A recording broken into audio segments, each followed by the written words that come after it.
But Iqra, you come from a party जहाँ पे you have the famous saying, Netaji का Mulayam Singh Yadav said, boys will be boys एक समय. Now, and पहले they opposed the women reservation bill. Now you have Akhilesh Yadav supporting the women reservation bill. So you think there is a change in the mindset also in terms of, it's a positive change, which you've been seeing firsthand? I would first like to apologize for being late, and thank you for having me. There is a change, and I think it's for the benefit of women. And I'd like to also address why Netaji first opposed the bill. It was because he wanted reservation, not just he wanted reservation for OBCs, women OBCs within the women's reservation. So I think that was the point why he was opposing it, and I think that's also necessary. We need to have women from all stratas of the society to be able to come forward and take the lead. And like my colleague just mentioned, it's not just about I think reservation is the first step. But what will we achieve by reservation? We will only enable a certain number of women to come forward, but are we as a country, as a society, ready for women leadership is the question. Or will we just tick mark 33% of women who will come forward? And like we've seen before, how at the very lower level, at the panchayat level, you have pradhans. And you have pradhan patis as well for the seats that are reserved. So it's not just for the sake of it that we demand women's reservation. I think the country needs to be ready for women to take lead, for women to be able to be leaders and lead the way for other women. And I think these dialogues, I would like to thank you for initiating these dialogues. And I think these are very important. This is a very important topic that needs to be discussed. And I've had the fortune to, right before the session, to visit Norway with the UN Women. And I would like to share some insight from there. They have a parliament which has 45% women representation. And they did so not with affirmative actions, but by enabling changes in the society. So it was very interesting to see how they've brought about that change. And I think something in that regard we also need to do as a society.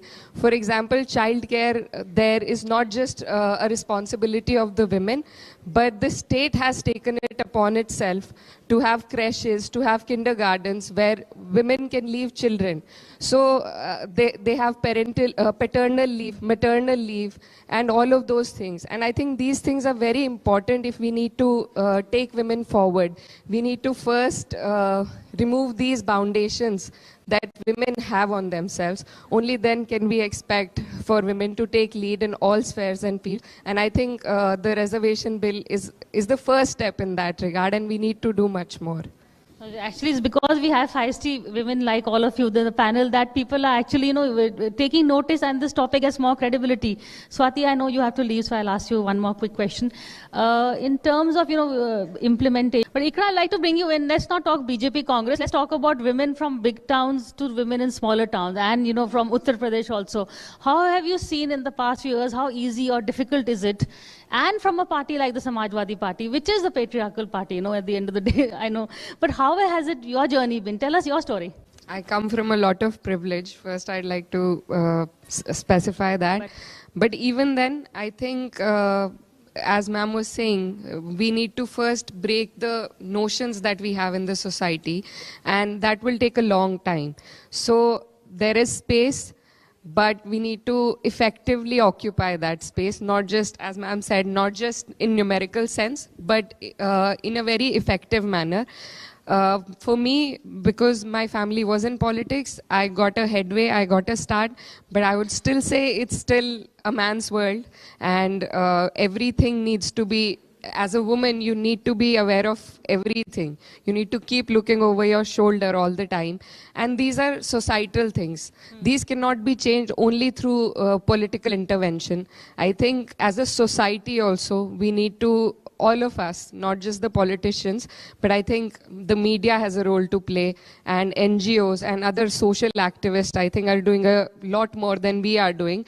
So as a society, we need to see women there. We need to see them take the lead. And only then can we expect for things to change in a better way. And I would also like to mention that if Congress hadn't put Miss Gandhi where she was, I think that would be embarrassing, because Congress was the oldest party, so it's only just to expect it from the Congress. So I have deep admiration for her. So another question to you, taking off from what you said about societal changes, can there be a cross-party consensus on, say, issues like rape? Let's not have politics. And the women should get together and say, whether it is a Nirbhaya or what happened in West Bengal, domestic violence, some issues where women's rights are concerned, you should, can you all at least get together and tell your leadership that on these issues, let's all of us, whether it's BJP, Congress, SP, everybody get together? No, I think there is a consensus on these issues. I can only speak for myself and the time that I have had in the politics. I think people tend to get together on these issues, and that's a great start. But there are also technical limitations. For example, if I'm a woman and I want to speak on something in the parliament, there is a lot of balloting limitations, time limitations for the parties, and all of those things. So that kind of somewhere limit you, and you need to give in to the top leadership. And top leadership, as we all know, is mostly occupied by men. So we have to fix that. We have to fix that. Okay. Iqra, last word to you. Taking into account what Swati has said, is it a plus or a minus being a woman politician? I think there are lots of plus, but like what she said just now, comments about how you look, they kind of diminish your credibility, I feel, because we're not here to be appreciated for the way that we are presenting ourselves outwardly. But comments like those kind of leave a bad taste in your mouth. And I think we've all been through those comments. And I cover my head. So a lot of attribute is given to, because I cover my head, so I get a lot of credit for it. And I don't think that's why I do it. But to attribute things to your appearance, I think is unnecessary. And like ma'am said, male politicians or males in general unknowingly do it because it is so deeply entrenched in the society. So they're unknowingly doing these things, which kind of restrict us in a way. I don't know what is worse, that they're doing it unknowingly thinking or they're doing it, knowingly. There is no stop to it also. Like she was wearing Western formals. There was a comment on that. I cover my head. There's a comment on that. So you can never, you don't know how to play this game because for everything you do, there will be a comment. So we need to stop that. We need to stop giving them that leeway that they can comment on how we appear because we don't do that with male politicians or anybody in any other field. Very good point. And we're totally out of time. I'm sorry because we're being asked by the men to wrap up. On that note, thank you. Thank you so much once again, Swati Maliwal, Iqra Hassan, Subrashra, and JB Mathur for joining us at the third Law and Constitution Dialogue.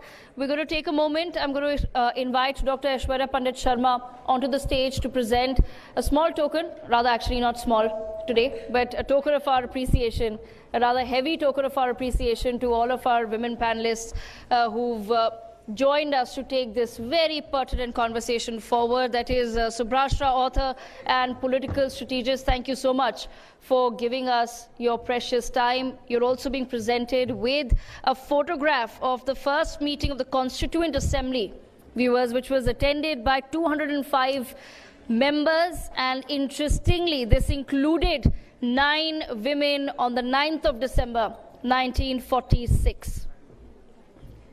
Let's have a huge round of applause for our women parliamentarians as well.